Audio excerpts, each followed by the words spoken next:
پتہ ہے کہ ہر آزمائش کے ساتھ اللہ پاک آپ کے کردار کو نکھارتا ہے، اور ہر دکھ اور ہر مشکل کے ساتھ اللہ تعالیٰ آپ کو پہلے سے زیادہ مضبوط اور طاقتور بناتا ہے۔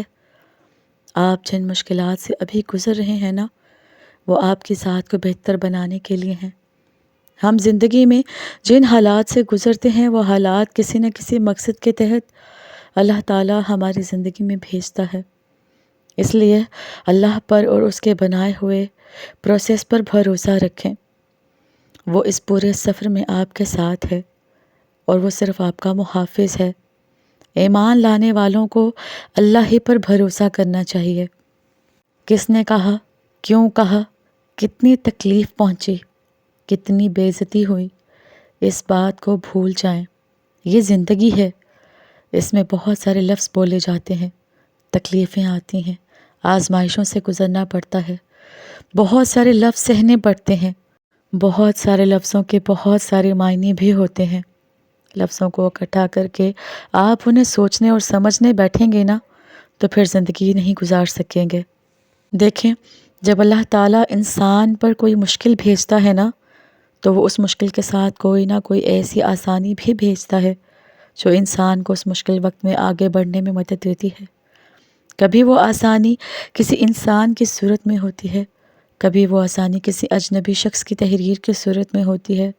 جیسے ابھی آپ مجھے سن رہے ہیں، میں اسے آپ تک نہیں لا سکتی، اسے آپ تک پہنچانے والا صرف اللہ تعالیٰ ہے، کیونکہ یہ میں نہیں جانتی کہ آپ کن حالات سے گزر رہے ہیں، لیکن اللہ تعالیٰ سب جانتا ہے، اور وہ اپنے بندوں کو کبھی بھی اکیلا نہیں چھوڑتا۔ یہ یاد رکھیے، بے شک ہر مشکل کے ساتھ ایک آسانی ہے۔ دیکھیے، جب حالات کنٹرول سے باہر ہونے لگتے ہیں نا، مشکلات سلجھائی نہ جا سک رہی ہوں اور حالات میں بہتری آتی نظر نہ آ رہی ہو کبھی، تو مایوس ہونے کی بجائے اس مرد مومن کی طرح ہمت کر کے اپنی سکت جتنی کوشش کر کے اپنے معاملے کو اللہ تعالیٰ کے سپرد کر دینا چاہیے، جس نے فرعون کے درباری ہونے کے باوجود ہمت جمع کر کے موسیٰ کے رب اور حقیقت کی طرف سب کی توجہ دلائی تھی نا۔ ان بتوں کی پرستش کرنے والے مشرکین کو اللہ تعالیٰ کی طرف رجوع کرنے کی دعوت دی تھی، بنا سوچے کہ اس کے ساتھ کیا سلوک کیا جائے گا۔ پتہ ہے اس نے کیا کہا تھا؟ میں تو اپنا معاملہ اللہ کے حوالے کرتا ہوں، اللہ پاک یقیناً اپنے بندوں کو دیکھ رہا ہے۔ اور پتہ ہے کہ زندگی کب مشکل ہوتی ہے؟ جب ہم اللہ کے مقرر کیے گئے وقت پر اپنی مرضی کی ٹائمنگ سیٹ کرنا چاہتے ہیں۔ جس دن ہم نے اس بات کو سمجھ لیا نا، قبول کر لیا، اسی دن زندگی بدل جائے گی، سکون مل جائے گا، یقین آ جائے گا۔ بہتر ہے اس بات کو سمجھ لیا جائے، ورنہ ہمارے چاہنے یا نہ چاہنے سے وقت اور حالات بدل نہیں سکتے۔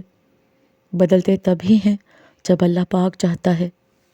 دیکھیں، زندگی میں قدم قدم پر آزمائشیں آتی ہیں، اور اللہ تعالیٰ اپنے پیارے بندوں کو کبھی مرض سے، کبھی جان و مال سے، کبھی رزق کی تنگی سے، کبھی دشمن کے ڈر کے خوف سے، کبھی کسی نقصان سے، کبھی کسی آفت سے آزماتا ہے۔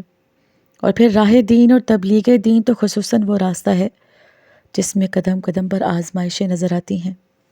دیکھیے، جہاں حضرت نوح علیہ السلام پر قوم کا ایمان نہ لانا، حضرت ابراہیم علیہ السلام کا آگ میں ڈالا جانا، حضرت ایوب علیہ السلام کو بیماری میں مبتلا کیا جانا، ختم کر دیا جانا، حضرت موسیٰ علیہ السلام کا مصر سے نکال دیا جانا، اور حضرت عیسیٰ علیہ السلام کا ستایا جانا، یہ سب آزمائشوں اور صبر ہی کی مثالیں ہیں۔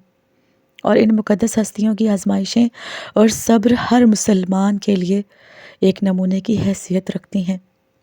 تو ہر مسلمان کو چاہیے کہ اسے جب بھی کوئی مصیبت آئے اور وہ کسی تکلیف یا اذیت میں مبتلا ہو تو صبر کرے، اور اللہ تعالیٰ کی رضا پر راضی رہے، اور بے صبری کا مظاہرہ نہ کرے۔ قرآن پاک میں اللہ تعالیٰ فرماتے ہیں، سورہ بقرہ کی آیت نمبر 45 سے، اور صبر اور نماز سے مدد حاصل کرو۔ تو دیکھیں، جب کوئی ایسی آزمائش آ جائے کہ کوئی راستہ نظر نہ آ رہا ہو، آپ کو حق پر ہوتے ہوئے بھی مشکلات کا سامنا کرنا پڑے، تو ایسے میں اپنے اللہ تعالیٰ پر یقین اور پختہ کر لینا، فوراً اٹھنا، وضو کرنا، خشوع کے ساتھ نماز ادا کرنا، اور اللہ تعالیٰ سے مدد مانگنا کہ اللہ پاک، آپ تو سب جانتے ہیں، میں سب کچھ چھوڑ کر صرف آپ کے لیے یہاں تک آیا ہوں۔ آپ مجھے ثابت قدم رکھنا، مجھے اپنے نفس کے حوالے نہ کرنا، مجھے شیطان کے وسوسوں سے بچا لینا۔ میں ماضی کے گناہ میں پھر نہیں پڑنا چاہتا۔ پھر دیکھیے گا کہ اللہ پاک کیسے آپ کی مدد کرتا ہے، کیونکہ یہ تو صرف آپ کے یقین کی آزمائش تھی۔ تو آپ خوش نصیب ہیں کہ اس نے آپ کو ہدایت دی اور اپنے راستے کے لیے چن لیا۔ اللہ تعالیٰ پر توکل کریں، اس کے بنائے ہوئے خوبصورت منصوبے پر بھروسہ کریں۔ میں جانتی ہوں کہ یہ سب کچھ بہت مشکل ہوگا آپ کے لیے، اور میں یہ بھی جانتی ہوں کہ یہ سب راتوں رات ٹھیک نہیں ہو سکتا، لیکن جب آپ اپنا آپ اللہ تعالیٰ کو سونپ دیں گے نا، تب آپ کو موقع مل جائے گا سکون حاصل کرنے کا۔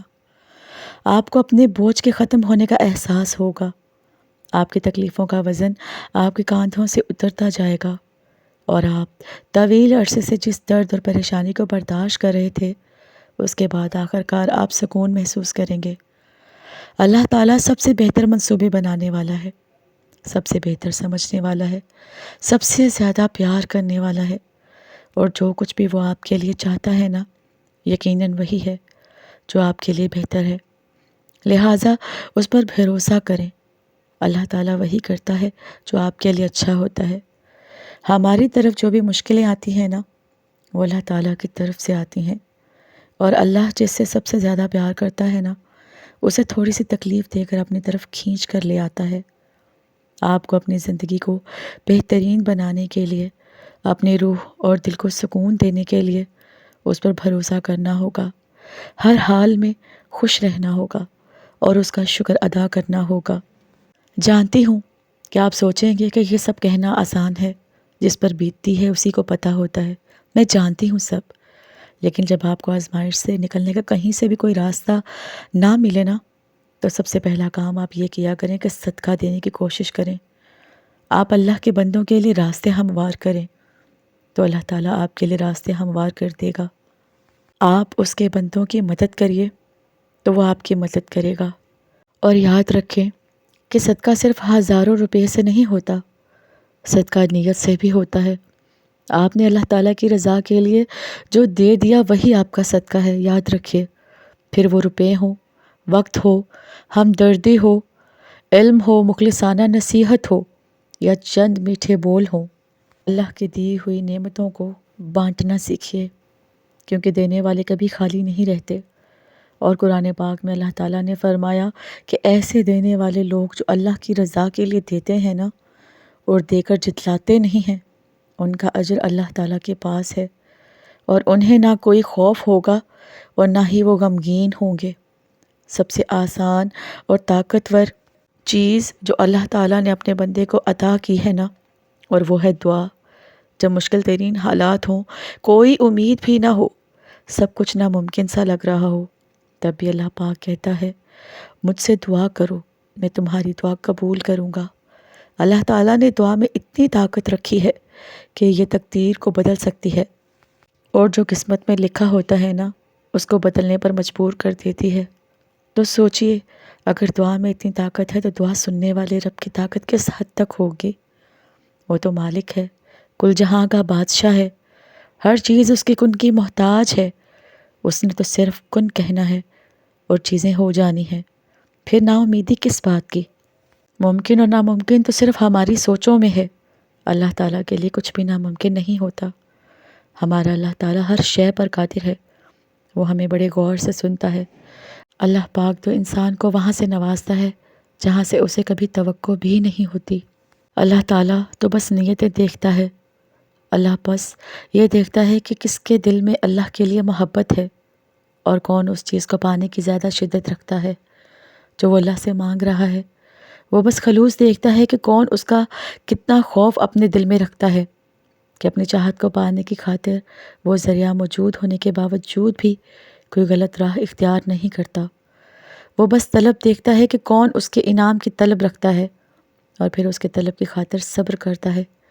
یہی سب دیکھ کر اللہ فیصلہ کرتا ہے کہ کس کو کیا کب اور کتنا دینا ہے۔ اور جو انسان اللہ کی اس آزمائش پر پورا اتر جاتا ہے نا، اور بے پناہ غم اور تکلیفوں کے بعد بھی اللہ سے مانگنا نہیں چھوڑتا، تو پھر اللہ تعالیٰ اسے غیب سے عطا کرتا ہے۔ پھر اللہ دیتا ہے، اور یاد رکھیں کہ جب اللہ دینے پہ آتا ہے نا تو اتنا دیتا ہے کہ انسان کا دامن تنگ پڑ جاتا ہے، لیکن اللہ تعالیٰ کی نعمتیں نہیں رکتیں۔ جیسے کہ قرآن پاک میں کہا گیا ہے، اور اللہ جس کو چاہتا ہے بے حساب دیتا ہے۔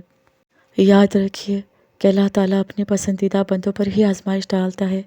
اس آزمائش پر صبر کیجیے، اور صبر کے بدلے پھر معجزے ہوں گے آپ کے لیے ایک دن انشاءاللہ۔